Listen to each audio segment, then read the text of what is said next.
Many greetings, my name is Rob Hopkins from Transition Network, and it's a real delight to have been asked to say a few words today at this Your Launch event. I'm speaking to you from Totnes in Devon, which is where the transition movement was initially fermented and kind of cooked up before being sent off around the world.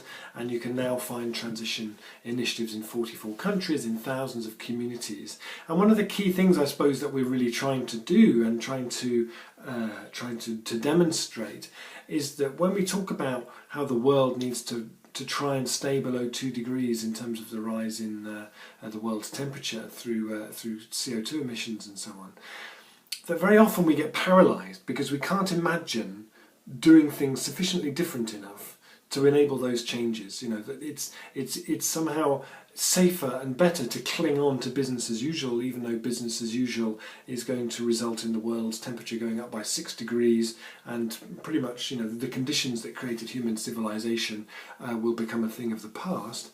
It's a disastrous scenario to follow. The problem is that we can't imagine that doing things in a different way could actually be enjoyable. All too often the idea of, well, what would the world look like, what would Australia look like if it was living in a way that's consistent with the world not warming by 2 degrees. All too often our mental picture is something just disastrous and really undesirable, you know, sort of living in a cave and eating mouldy potatoes, whereas actually we could tell a different story about that. It could be fantastic, it could be more nourishing, more nurturing, more enjoyable than what we have today. It could bring communities closer together again. It could put us more in touch with the land around us, with the people around us. We could have more meaningful work. We could live in much more connected, resilient and entrepreneurial communities. And that's such an important story that the world needs now, and not just the story, but actually to be able to see people who are already living as though that were the case, not waiting for permission from anybody, not waiting for international agreements to be signed, but rolling up their sleeves and just getting on with it and making that happen. And that feels to me like one of the most powerful things that the transition movement has brought into the world. So today is really giving permission, if permission were needed, to be brave, to be bold, to have a go at stuff, to talk to people who you might not have previously spoken to build a kind of a platform. One of the things that I think is really powerful about transition is it's not a left-wing thing, it's not a right-wing thing, it's not pro-growth, anti-capitalist, pro-capitalist. It's about the idea that we can make our communities more resilient, and that is potentially a form of economic development. One of the things that we did here in Totnes is called the Local Economic Blueprint, and the Local Economic Blueprint is, for the first time as a community, we've mapped our local economy. Where does all the money go? How much do we spend on food every year? How much do we spend on energy every year? How much potentially could we generate through retrofitting our buildings? And we start to map out the case for that. We know, for example, here in this town we spend £30 million on food every year. 22 million of that leaves through just 2 supermarkets. And we have a much bigger local food economy than most other places. But one of the most powerful things about that blueprint was that it was done with the town council, the district council, the chamber of commerce, the local schools, local colleges. That's really, really exciting. So it means that now when that argument is, if we can shift 10% of what we spend on local food to supporting local businesses, that's £2 million in our local economy every year. But this is not just Transition Town Totnes saying that. All of a sudden, transition steps from being a community engagement process to being a form of economic development. And that's something I think that's really, really powerful. And when we started doing transition, I really imagined it as an environmental process, an energy process, a technical process.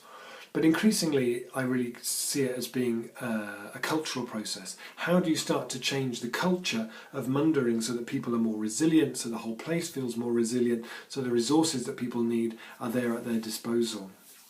So I hope that your event will be one of music, of conversation, of inspiration, of cake, of tea, of meeting people you might not have met before, and that it will really open up possibilities. Because if transition's about anything, it's about how do we make that shift from probabilities of thinking, what's the probability that this will happen if we do that, to possibilities. You know, what could you do?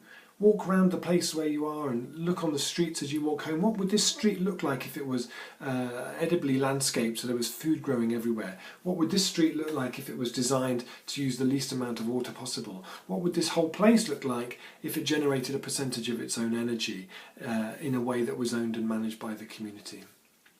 So I'm really excited to be hearing what you're doing. It's so exciting for us here in a small town in Devon to be hearing that the ideas that had been sort of brewed and fermented here and then gone to other places have reached Mundaring, and we're very excited to see what happens next.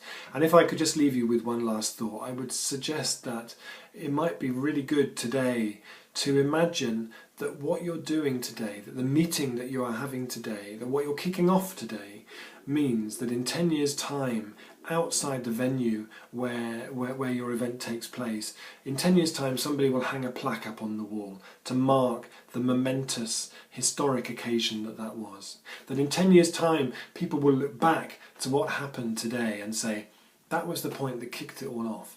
That was what led to the formation of our community energy company, our community farm, a complete change in direction for our local economy. This, that and the other different local businesses can be traced back to that day, to connections that were made that day.